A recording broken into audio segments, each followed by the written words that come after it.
کہ پیچھے الٹے پاؤں چلے جائیں گے کہ ہمارا پشت جو ہے نا سردار کی طرف نہ ہو، قرآن کی طرف ہو تو کوئی پرواہ نہیں ہے، سردار کی طرف نہ ہو۔ یہ قوم کبھی بھی غلامی سے نکلے گی نہیں، کہ جو قوم قرآن کو السلام علیکم ورحمۃ اللہ وبرکاتہ۔ امید ہے کہ سب دوست خیریت سے ہوں گے۔ مولانا منظور مینگل صاحب کی بیان کو سماعت فرمائیں۔ حضرت عمر کہیں اگر غصہ ہوتا ہے، حضرت ابو بکر کہیں غصہ ہوتا ہے نا، تو حدیثوں میں ہم نے پڑھا ہے بخاری شریف میں کہ حضرت عمر اگر غصہ ہو گیا، جلالی آدمی تو تھا، غصہ ہو گیا، کسی نے کہا کہ عمر قرآن تو یہ کہتا ہے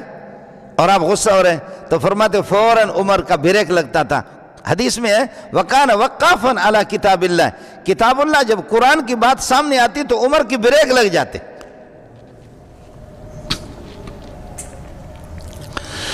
لیکن ہمارے بریک قرآن پہ نہیں لگتے، ہمارے بریک محمد رسول اللہ کے فرمان پہ نہیں لگتے، ہمارے بریک خان اور چودھری اور سردار اور وڈیرا ان بدبختوں سے ہمارے بریک لگتے ہیں۔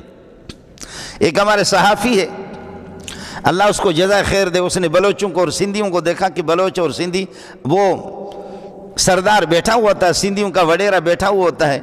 اور وہ پانی لے کر کے کھڑے رہتے گھنٹہ ڈیڑھ گھنٹہ کی، کہیں ٹائم تے بھی سائیں کے ضرورت ہو جائے تو پانی گھرندو تا سانڈیندہ سوں، سائیں کسی ٹائم پہ بھی پانی مانگے گا تو ہم دیں گے۔ اور پھر یہ ہے کہ جب وڈیرا اور چودھری اور سردار جو ہمارا ہوتا ہے تو ہمارے بلوچ اور سندھی وہ ہاتھ اس طرح کر کے پیچھے الٹے پاؤں چلے جائیں گے کہ ہمارا پشت جو ہے نا سردار کی طرف نہ ہو، قرآن کی طرف ہو تو کوئی پرواہ نہیں ہے، سردار کی طرف نہ ہو۔ تو اس صحابی نے بڑی اچھی بات کی کہ جس سندھی قوم کا اور جس بلوچ قوم کا حال یہ ہے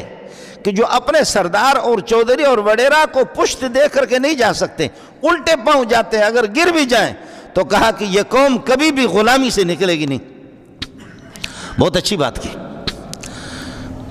کہ جو قوم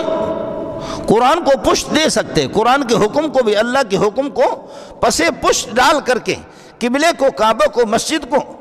وہ کر سکتے ہیں۔ بعض لوگ ہوتے ہیں کہ جیسا کہ میرے نبی نے فرمایا کہ